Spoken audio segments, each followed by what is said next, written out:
વિદ્યાર્થી મિત્રો, myself Varsha Patel from Arpan International School.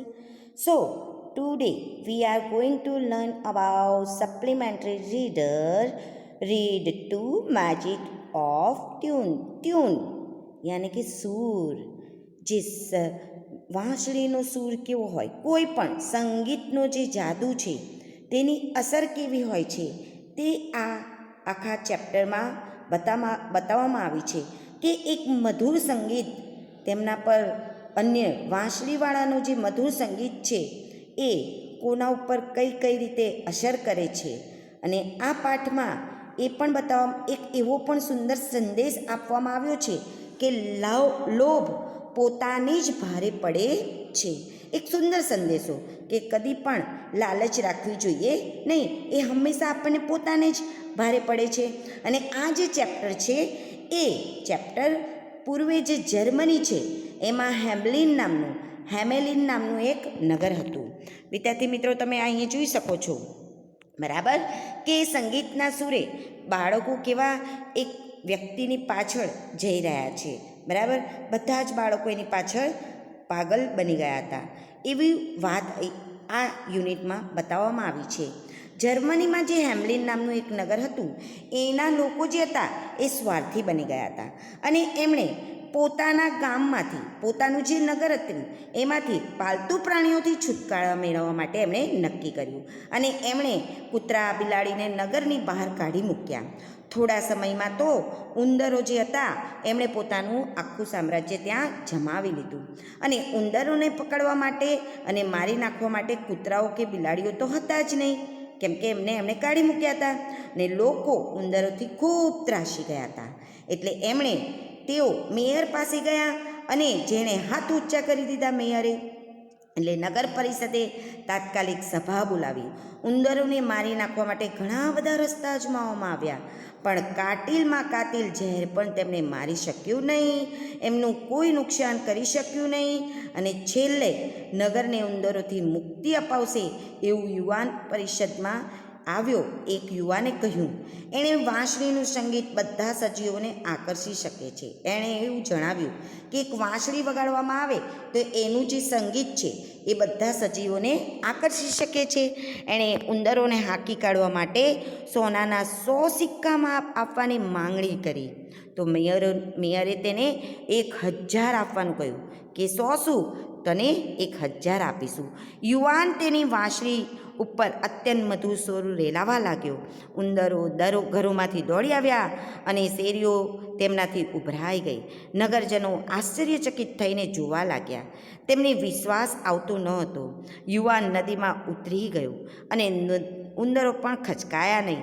યુવાન સાથે તે પણ નદીમાં ગયા. ઊંડું પાણી અને ઉંદરો પણ ફરી વળ્યું અને તે ડૂબી ગયા. મેયર ખૂબ ખુશ થયો. યુવાન 100 સિક્કા લેવા ગયો ત્યારે ઉમરાઓએ તેને માત્ર 1 જ સિક્કો આપ્યો. કેટલા સિક્કા આપવાનું નક્કી કર્યું હતું? 1000, પણ તેમણે 1 જ સિક્કો આપ્યો. યુવાન ખૂબ જ ગુસ્સે થયો અને તરત ત્યાંથી ચાલ્યો ગયો. તેણે વાંસળી વડે સૂર રેલાવ્યા અને તેની પાછળ નગરના બાળકો આનંદથી હસતા અને નાચતા હતા. વાંસળીવાળાના મધુર સંગીતની તેના પર જાદુઈ અસર હતી. જોઈ શકો છો ને તમે કે વાંસળીવાળાના લીધે બધા જ બાળકો એની પાછળ જાય છે. મા બાપ ઘરોમાંથી દોડી આવ્યા અને બાળકોને પાછા આપવા યુવાનને કહેવા લાગ્યા, પણ બાળકો પાગલ બની ગયા હતા. સો મેજિક ઓફ ટ્યુન્સ એવો જ કંઈ સુંદર એવો પાઠ કે જે આપણે એક મેસેજ આપે છે, એક લેસન આપે છે કે કદી પણ ગ્રીડ યાની કે લોભ કરવો જોઈએ નહીં. લોભ એ પાપનું જળ છે. Okay, so let's start the unit magic of tunes. સૌપ્રથમ આપણે જે પેરેગ્રાફ લીધો છે એના આધારે કેટલાક હાર્ડ વર્ડ્સ આપણે જોઈ લઈશું બેટા. Okay, so first word BANK. મારી સાથે તમારે પ્રોનાઉન્સિએશન અને મિનિંગ બોલવાનું છે. ઓકે બેટા, and then write down in your lesson book these words with meanings and also pronunciation. Okay, first word BANK bank, bank યાની કિનારો. અહીં આપણે કિનારાના અર્થમાં લેવાનું છે. બેંક એટલે શાખા પણ થશે, બરાબર. જે આપણી બેંક છે ખાતું ખોલાવવા માટેની, તેને પણ બેંક કહેવાશે, બરાબર. શાખા નહીં, બેંક કહેવાશે, રાઈટ. TOWN ટાઉન એટલે કે નગર. WEALTH વેલ્થ, વેલ્થ એટલે કે સમૃદ્ધિ, સંપત્તિ. GREEDY ગ્રીડી યાની કે અભિમાની. CARE કેર એટલે કાળજી અથવા સંભાળ લેવી. SELFISH સેલ્ફિશ યાની કે સ્વાર્થી. TOWNSFOLK towns folk, towns folk, folk કહેવાશે, ફોલ્ક નહીં, ફોક યાની કે નગરજનો, નગરના લોકો. ટુ ડિસાઇડ DECIDE ડિસાઇડ યાને નક્કી કરવું. To get rid of GETRIDOF get rid of યાની કે મુક્ત કરવું, છુટકારો મેળવવો. STICKS સ્ટિક્સ યાની કે લાકડીઓ. OVERRUN ઓવરરન યાની કે ફેલાઈ જવું, સ્પ્રેડ થઈ જવું. SEARCH સર્ચ એટલે કે શોધવું. STORESOUHOUSES સ્ટોર હાઉસીસ યાની કે વખારો. ઓકે, નાવ તમને અહીં સુધી સ્પેલિંગમાં ખબર પડી ગઈ હશે બેટા. ઓકે, નાવ હવે આ સ્પેલિંગ જે છે એ પેરેગ્રાફના આધારે આપણે લર્ન કરવાના રહેશે. ઓકે, નાવ આપણે હવે એના ક્વેશ્ચન, એના પેરેગ્રાફની ચર્ચા કરીશું. Okay, long long ago, long long ago એટલે કે ઘણા ઘણા સમય પહેલાં, ઘણા બધા સમય પહેલાં. લોંગ લોંગ અગો, અગો એટલે કે ઘણા બધા સમય પહેલાં, ઘણા સમય પૂર્વે પણ કહેવાશે. અગો એટલે પૂર્વે, પહેલાં, રાઈટ. ધેર વોઝ ત્યાં હતા, શું હતા. આખી સ્ટોરી હંમેશા પાસ્ટ ટેન્સમાં હોય બેટા, રાઈટ. એટલે કે પાસ્ટ ટેન્સમાં જે રચના હોય તો એ સ્ટોરી હંમેશા જ્યારે પણ તમે કોઈ રિપોર્ટ અથવા તો કોઈ સ્ટોરી લખો ત્યારે પાસ્ટ ટેન્સનો યુઝ કરવાનો, right. There was a small town એક નાનું નગર હતું. ઇન જર્મની, જર્મનીમાં એક નાનું નગર હતું, બરાબર. એ નગરનું નામ શું હતું? કોલ્ડ હેમેલિન. શું હતું? હેમેલિન. યાની કે ઘણા વર્ષો પહેલાં, ઘણા સમય પહેલાં જર્મનીમાં હેમેલિન નામનું એક નાનું નગર હતું. એ સ્ટૂડ, તે સ્ટૂડ એટલે ઊભો રહેલો હતો એમ કહીએ ને, પણ ત્યાં સ્થિર હતું, ત્યાં આવેલું હતું એ અર્થમાં લેવાનું છે, રાઈટ.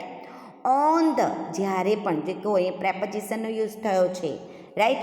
ઓન અંદર નથી બતાવવાનું, પણ આપણે ત્યાં કોઈક મેદાનમાં એમ બતાવવું હોય, આપણે એવું કહીએ ને મેદાનમાં રમે છે તો ઓન ધ પ્લેગ્રાઉન્ડ એવી રીતે પણ બોલી શકાશે, બરાબર.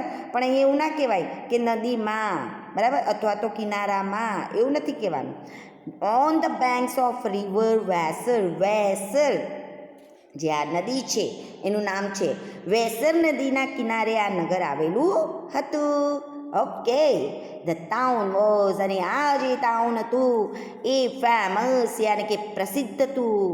ફોર ઇટ્સ વેલ્થ, વેલ્થ યાની કે સમૃદ્ધિ, તેની સમૃદ્ધિ માટે આ નગર જાણીતું હતું. બટ, પરંતુ શું? But the people of the town, જે નગરના લોકો હતા ને, વેર વેરી ગ્રીડી, ગ્રીડી એટલે કે અભિમાની હતા, બહુ અભિમાની હતા, લોભી હતા. એન્ડ કેડ, અને કાળજી રાખતા હતા. શું કાળજી રાખતા હતા? ફોર નો વન, કોઈની પણ કાળજી રાખતા નહોતા. બટ ધેમસેલ્વ્સ, પણ ફક્ત પોતાની જ દરકાર કરતા હતા.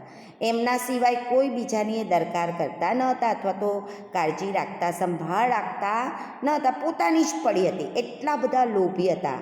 ઘણા બધા લોકો એવા સ્વાર્થી હોય, સેલ્ફિશ હોય, તો એમને પોતાનો જ સ્વાર્થ હોય, તો તેવા આ લોકો હતા. દે બીકેમ મોર સેલ્ફિશ, તેઓ ખૂબ સ્વાર્થી બની ગયા હતા, ખૂબ સ્વાર્થી બની ગયા હતા નગરના લોકો. બીકેમ એટલે બની ગયા હતા. ઇનફેક્ટ, ઇનફેક્ટ યાની કે હકીકતમાં, ઇનફેક્ટ યાની કે હકીકતમાં. The towns folk, towns folk યાની કે નગરજનો, જે ટાઉન્સ ફોક હતા એટલે કે નગરના લોકો હતા. The people of the town became, became યાની કે થઈ ગયા હતા. શું થઈ ગયા હતા? સો ગ્રીડી, ખૂબ લોભી થઈ ગયા હતા.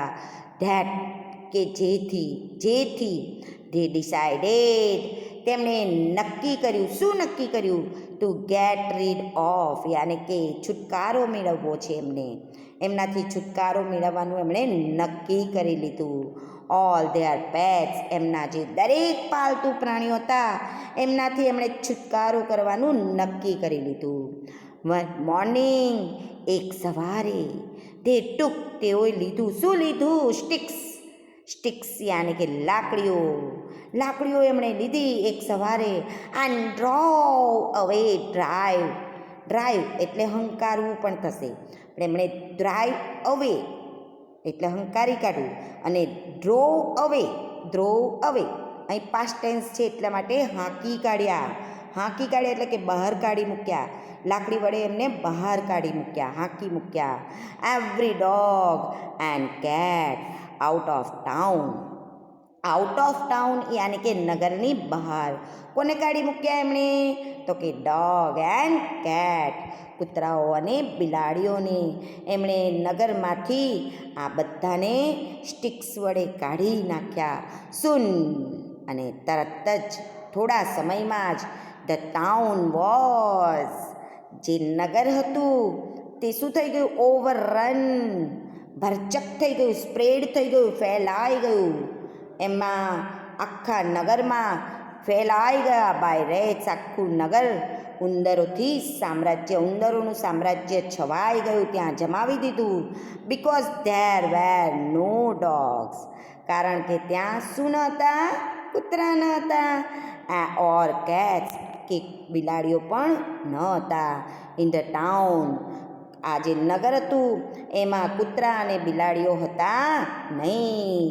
To catch and kill the rates આ ઉંદરોને પકડવા માટે અને મારી નાખવા માટે ત્યાં હવે કૂતરા કે બિલાડીઓ રહ્યા નહીં. આપણે કહીએ ને પેલી ચેન આવે છે કે એક ચેન ખોળવાય, બરાબર? તમે વનસ્પતિ સાયન્સમાં તમે શીખી જ ગયા છો બેટા, કે ધારો કે જે એક જીવને ખાનારું બીજો જીવ, જો તૃણાહારી પ્રાણી, માંસાહારી પ્રાણી, એવી રીતે તમે ચેનલ જોઈ જ ગયા છો કે એ જો પ્રાણીઓની જો એક ચેનલ તૂટે તો આખી પ્રકૃતિમાં ખલેલ પહોંચે. તો તેવું જ અહીં પણ આવ્યું છે બેટા, બરાબર? Thousand of rates poured into the town. હજારોમાં હજારો, બરાબર? હજારો ને હજારો જે એમાં જે એ હતા તે ત્યાં ઉમેરાયા. Okay. And rats poured into the town in search એટલે કે શોધવા માટે ઓફ અ ફૂડ. થાઉઝન્ડ ઘણા હજારો ઉંદરો ત્યાં આવી ગયા ખોરાકની શોધમાં. તેઓ પ્રવેશી ચૂક્યા ક્યાં? શોપ્સ દુકાનોમાં. એન્ડ સ્ટોર હાઉસીસ જે વખારો હતી, જે બધી વખારો હતી તેમાં ઘૂસી ગયા. And started eating everything in site જે કંઈ નજરમાં, સાઇટ એટલે કે નજર, એમની નજરમાં જે કંઈ ચડે એને બધું એ ખાવા માંડ્યા. ઘૂસી ગયા દુકાનોમાં ને બધું ખાવા માંડ્યા. બસ હવે એમને બધું ખાવું હતું. ઓકે. સો આટલા પેરેગ્રાફમાં તમને ખબર પડી ગઈ હશે કે નગરના લોકોએ એમને હાંકી કાઢ્યા, બિલાડી અને કૂતરાઓને. પછી કોનું સામ્રાજ્ય વધી ગયું? તો કે ઉંદરોનું. સો હવે આપણે એના ક્વેશ્ચન આન્સર જોઈશું બેટા. ફર્સ્ટ ક્વેશ્ચન છે, what is the name of the town? તો કે the name of town is Hamelin. શું આવશે? Is Hamelin. The name of the town is Hamelin. Clear? Second question, where did the town situate એટલે કે ત્યાં હતું. ક્યાં હતું? તો કે ધ ટાઉન ઇઝ સિટ્યુએટેડ